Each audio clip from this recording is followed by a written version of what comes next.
Hello and welcome to food મંત્ર by Surabhi Vasa. આજે આપણે એક મસ્ત મજાની વાનગી બનાવી લઈએ. ઉનાળાના ન ભાવતા શાકને પણ ભાવતા કરી દે એવો આજે આપણે મસાલો તૈયાર કરવાનો છે. કોઈ પણ ભરેલા શાકમાં તમે એનો ઉપયોગ કરી શકો છો, અથવા કોઈ પણ ડ્રાય શાક તમે સબ્જી બનાવતા હો, ગવાર બટેટાનું શાક બનાવતા હો, અથવા બટેટાનું શાક બનાવતા હો, કાચા કેળાનું શાક બનાવતા હો, કે ટીંડોળાનું શાક બનાવતા હો, ભીંડાનું શાક બનાવતા હો, તો ઉપરથી આ મસાલો 2 થી 3 ચમચી છાંટી દેશો ને તો પણ એનો સ્વાદ બહુ જ સરસ આવશે. તો એના માટે સૌથી પહેલાં આપણે શિંગદાણા લેવાના છે અને તલ લેવાના છે. અત્યારે મેં અડધો કપ શિંગદાણા લીધેલા છે અને એની સાથે 5 કપ મેં તલ લીધેલા છે. હવે આપણે શિંગદાણાને શેકી લઈશું.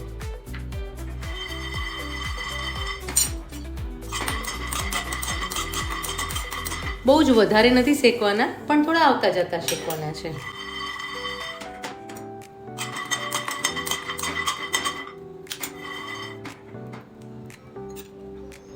આની જગ્યાએ તમારી પાસે જો તૈયાર શેકેલી સિંગ હોય તો પણ તમે એનો ઉપયોગ કરી શકો છો.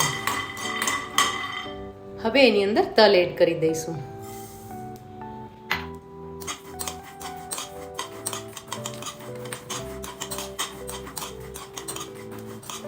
તલ અને શિંગદાણા બંને હેલ્ધી છે, બંનેમાં સારા એવા પ્રમાણમાં પ્રોટીન રહેલું છે, એટલે તમે કોઈ પણ શાકમાં એનો ઉપયોગ કરશો તો પણ એ હેલ્ધી થઈ જશે.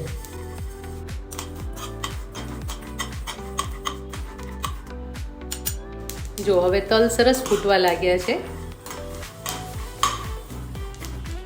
ફ્લેમ ઓફ કરી દઈશું.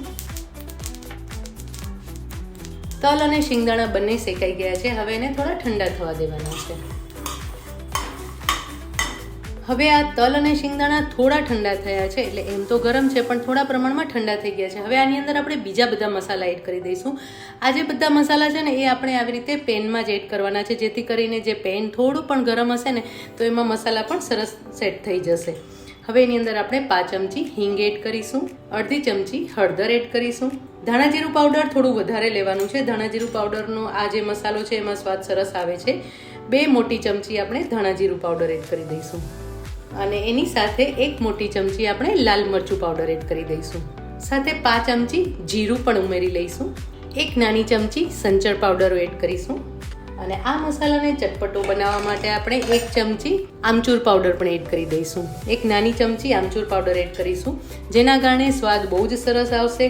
જનરલી આપણે જ્યારે પણ ભરેલા શાકનો કે કોઈ પણ મસાલો તૈયાર કરતા હોય ને ત્યારે અંદર સંચળ કે આમચૂર નથી એવું એડ કરતા હોતા, પણ આ જ્યારે તમે એડ કરશો ને ત્યારે એનો સ્વાદ બહુ જ સરસ આવશે. હવે આ બધી જ વસ્તુને આપણે મિક્સ કરી લઈશું. સાથે આપણે 1 નાની ચમચી ગરમ મસાલો એડ કરી દઈશું.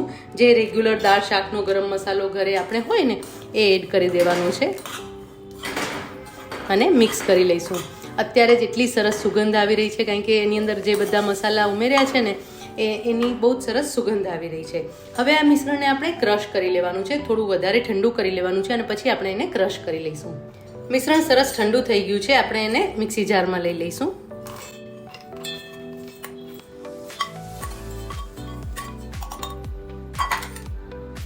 તો હવે એની અંદર આપણે સેવ એડ કરી દઈશું. અત્યારે મેં 5 કપ સેવ લીધેલી છે, જે ઉમેરી લેવાની છે અને એને પણ આપણે ક્રશ કરી લઈશું.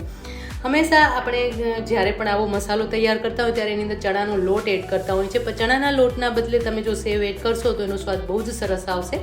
હવે આ જે મિશ્રણ તૈયાર થયું છે એને આપણે ક્રશ કરી લઈએ.